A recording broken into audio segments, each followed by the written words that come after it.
What is up, everybody? Welcome to Fontanalis. This channel is for people who are trying to get learned. Read on. How's it going, everybody? This is a follow-up to my video on how diets are finite acute interventions. And so I talked a little bit about how you want to make your diet a sprint and you want it to have purpose, but I didn't really talk about how to do that. So this video is just a real short framework for how you can build a better, more purposeful diet. So there are 4 steps, and there's 2 steps that you could call the identification phase and 2 steps you might call the planning phase. So the first step is to identify what stands between you and a healthy relationship with food, because as I mentioned, that's the purpose of a diet, to get into that healthy relationship. So for some people, this might be mood issues, right? If they don't eat constantly, they just have these mood fluctuations, and so that's what's standing between them and a healthy relationship with food. For other people, it might be, metabolic issues. That and mood are often connected, or maybe it's digestion issues. It could be any of a number of things, but you have to identify what is it that's keeping you from having a healthy relationship with food. It might even be that you don't know what foods work well for you. You don't know how to build that relationship because you don't even know where to start with the foods. Anything that you can identify, it's a valid reason. The second step is to identify a goal that can serve as a proxy or a marker for improving that relationship. So if your issue is mood, like I was saying before, a goal might be that you want to be able to go 6 hours without having a desire or a craving to eat. So that's the goal for how or what you need to do in order to have a healed relationship with food. Or for some people, it might be, as I said, figuring out what foods work for you. So your goal then would be saying, okay, the goal is to find 2-3 foods that can work as staples in my diet. So that's the second step, is identifying a concrete goal that can allow you to heal that relationship. The third step is to design a strategy which can get you to this goal.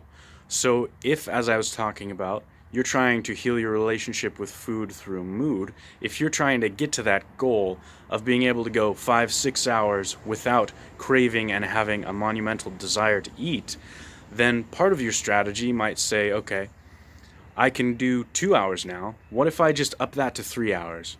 And then say, I'll do 3 hours between meals for a week, and then I'll increase that to 4 hours. And you say, okay, so I'll take 3 or 4 weeks to get from 2 hours to 6 hours between meals. That is a strategy for how you might get there.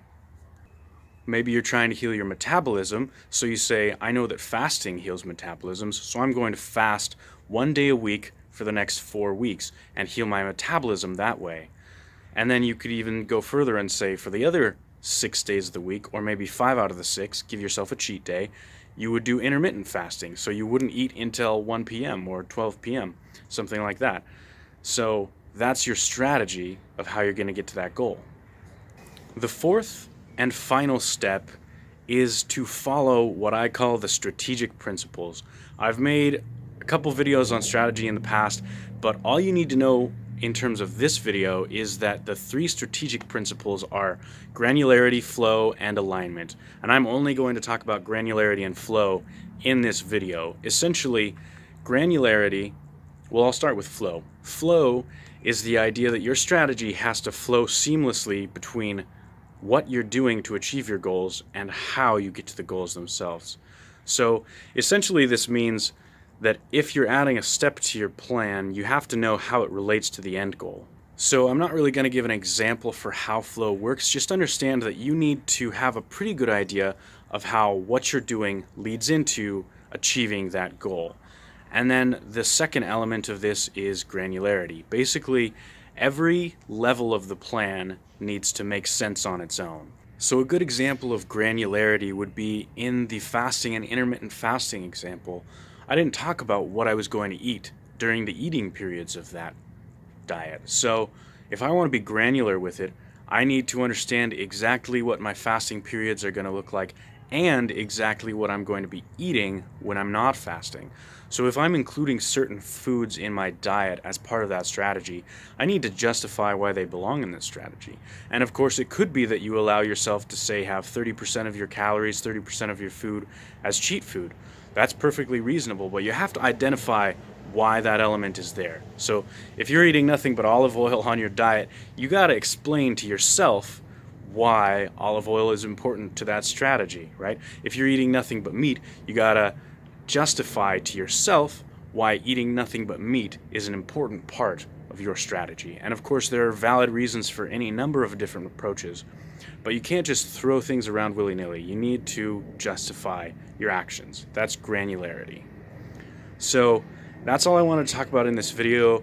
I hope that that was short and snappy enough. I really think that if you follow these steps, you will get somewhere with your diet, especially this understanding that the diet needs to have a purpose, and the strategic idea that everything you're doing is focused on that purpose. So if you like this video, give it a like. If you want to see the rest of the series, go ahead and subscribe. I have at least one more video I want to make for this series, probably a couple.